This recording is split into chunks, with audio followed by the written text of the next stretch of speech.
Hey guys, how's it going? I want to quickly go over voice production in human body and pitch perfection and all that. I'm an amateur singer, but I'm trying to get better at it. I'm a physician, internist, so I know something about vocal cords, but I'm not a ear and throat physician, so I'm not looking at vocal cords all day long, and this is not what I do in my professional life. But still, I know a little bit. First of all, the basics. See, for sound production in something like this, in an harmonica, that is C, do, re, mi, fa, sol, la, ti, do. So you can produce all those pitches just with your one vocal cord, whereas here, each reed is a metallic object and it vibrates and it can only produce one pitch. But in human voice box, your vocal cords can produce 2 octave worth of pitch because its thickness, its tension, and its voice quality, everything could be adjusted by muscles around it. And the primary muscles that control the tension and the thickness of your vocal cord, it is thyroarytenoid, it's called as vocalis muscle.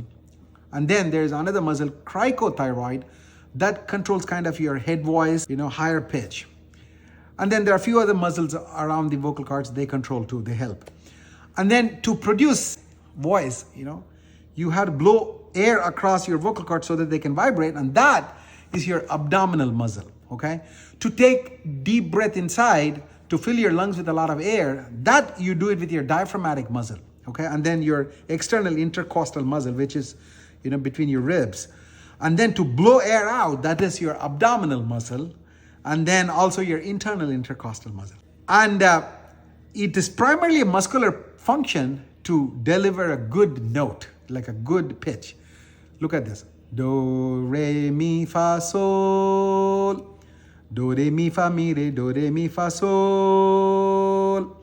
So when I'm trying to hold the pitch, did you know that actually the pitch, even though to, here it may appear like, I'm holding it good, but when you really look at it with a spectral analyzer, you would notice that the pitch is actually wavering a little bit, as much as maybe, 10, 20 cents above and below. That shouldn't happen actually, because that's not perfect pitch.